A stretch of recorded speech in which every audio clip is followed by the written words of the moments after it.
ഇപ്പോൾ എറണാകുളത്ത് കടവന്ത്രയിൽ നിന്നൊരു വാർത്ത വരുന്നു. അവിടെ ഒരു വാഹന അപകടം ഉണ്ടായി. KSRTC ബസ്സും സ്കൂട്ടറും കൂട്ടിയിടിച്ച് 2 യുവതികൾക്ക് പരിക്കേറ്റുവെന്ന വാർത്തയാണ്. ഗതാഗതക്കുരുക്കിൽ നിർത്തിയിട്ടിരുന്ന സ്കൂട്ടറിലേക്ക് ബസ് ഇടിച്ചു കയറിയാണ് ഈ അപകടം ഉണ്ടായത്. 4 വാഹനങ്ങളിൽ ബസ് ഇടിച്ചു എന്നാണ് വിവരങ്ങൾ. അശ്വിൻ പാലാഴി കടവന്ത്രയിൽ നിന്ന് നമുക്കൊപ്പം ചേരുകയാണ്.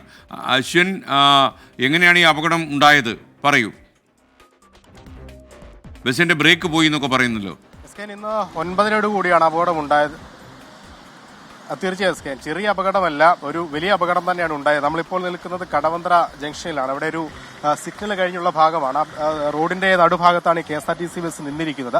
അതിന്റെ CCTV ദൃശ്യങ്ങൾ നമുക്ക് ലഭ്യമായിട്ടുണ്ട്. അതിൽ നിന്ന് വ്യക്തമാണ് ഗതാഗത കുരുക്കുള്ള സമയമായിരുന്നു. ആ സമയം ഇരുചക്ര വാഹനത്തിൽ 2 യുവതികൾ വരുന്നു. അവർ ആ ബ്ലോക്കിനോട് ചേർന്ന് വണ്ടി സ്ലോ ആക്കുന്നു. ആ സ്ലോ ആക്കിയ വാഹനത്തിന് പുറകിലേക്ക് ഈ KSRTC ബസ് സാമാന്യം വേഗതയിൽ വന്ന് ഇടിക്കുകയാണ്. അതായത് ഇടിച്ച് അവരെ നിരക്കിക്കൊണ്ടു പോകുന്നു. മുമ്പിലുണ്ടായിരുന്ന 2 കാറുകളിലേക്ക് ഇടിച്ചു. അങ്ങനെ കാറിനും ബസ്സിനും ഇടയിൽ ഈ യുവതികൾ സഞ്ചരിച്ച നമ്മൾ ഈ ദൃശ്യങ്ങളിൽ ഇപ്പോൾ കാണുന്ന ഈ സ്കൂട്ടർ അതിന് രണ്ടിലും ഇടയിലേക്ക് ജാം ആവുകയായിരുന്നു. ഗുരുതരമായി തന്നെ 2 പേർക്കും പരിക്കേറ്റിട്ടുണ്ട്. അതീവ ഗുരുതരാവസ്ഥയിലാണ് 2 പേരെയും ഇവിടെ നിന്ന് ആശുപത്രിയിലേക്ക് മാറ്റിയത്. രക്തം വാർന്നൊഴുകുന്നുണ്ടായിരുന്നു. അത്രത്തോളം ഗുരുതരമായ പരിക്കാണ് അവർക്ക് ഏറ്റത്. പ്രാഥമികമായി നമ്മൾ മനസ്സിലാക്കുന്നത് ഈ ബസ്സിന്റെ ബ്രേക്ക് നഷ്ടമായി, ഈ എയർ ജാമായി എന്നുള്ളതാണ് മനസ്സിലാക്കുന്നത്. അതല്ലാതെ എന്താണ് അപകടത്തിന്റെ കാര്യം എന്നുള്ള കാര്യത്തിൽ കൃത്യമായ ധാരണ ഇതുവരെ ഉണ്ടായിട്ടില്ല. എന്തായാലും ഗുരുതരമായ പരിക്കാണ്. ബസ്സിന്റെ കണ്ടക്ടർ ഇപ്പോഴുണ്ട്. മാഡം, എന്താണ് സംഭവിച്ചത്? നിങ്ങൾ ബസ്സിലുണ്ടായിരുന്ന ആളാണ്. എന്താണ് സംഭവിച്ചത്? ഒന്ന് വിശദീകരിക്കാം. സംഭവിച്ചത് ബ്ലോക്കായിരുന്നു, നിരങ്ങി വന്നോണ്ടിരിക്കുവായിരുന്നു. അപ്പൊ ബ്രേക്ക് പോയതാണ്, എയർ ഇറങ്ങിപ്പോയി. അപ്പൊ ചവിട്ടിട്ട് കിട്ടിയില്ല. അപ്പൊ ഫ്രണ്ടിൽ പോയ വണ്ടിയിൽ ഇടിച്ചതാ. 2 പെൺകുട്ടികളെ അല്ല, ഒരു ചേട്ടനും ഒരു ചേച്ചിയായിരുന്നു. നിലവിൽ അവരെ ആശുപത്രിയിലേക്ക് കൊണ്ടുപോകുമ്പോൾ എന്തായിരുന്നു അവരുടെ അവസ്ഥ?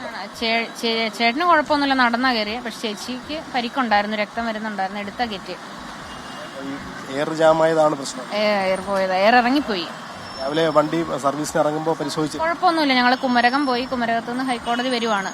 അപ്പോൾ കുഴപ്പമൊന്നുമില്ലായിരുന്നു. വണ്ടി പരിശോധിച്ചെടുത്ത് തൊട്ടടുത്ത സ്റ്റോപ്പിൽ നിർത്തിയ ആളെ എടുക്കുകയൊക്കെ ചെയ്ത കുഴപ്പങ്ങളൊന്നുമില്ലായിരുന്നു. ഡ്രൈവർ എന്തെങ്കിലും സ്റ്റേഷനിൽ, പോലീസ് സ്റ്റേഷനിൽ നമുക്ക് പ്രാഥമികമായി ആദ്യം ലഭിച്ച വിവരം 2 പെൺകുട്ടികൾ എന്നുള്ളതായിരുന്നു. പക്ഷെ ഇപ്പോൾ ബസ്സിലുണ്ടായിരുന്ന ആളുകൾ അത് തിരുത്തുന്നുണ്ട്.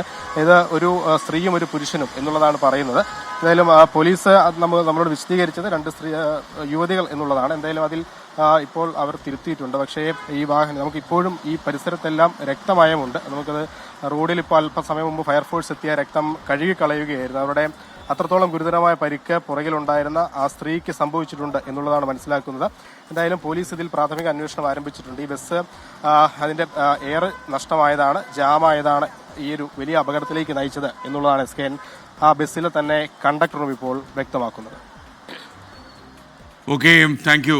കൊച്ചി കടവന്ത്രയിലാണ് ഈ അപകടം ഉണ്ടായത്. ബസ്സിൻ്റെ ബ്രേക്ക് നഷ്ടപ്പെട്ടതാണ് അപകടത്തിന് കാരണമെന്നാണ് അറിയുന്നത്.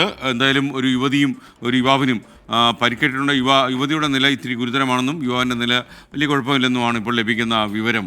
ബ്രേക്ക് നഷ്ടപ്പെട്ട് വണ്ടി പോയി. നിർത്തിയിരുന്ന ഒരു സ്കൂട്ടറിലിടിച്ചാണ് ഈ അപകടം ഉണ്ടായത്.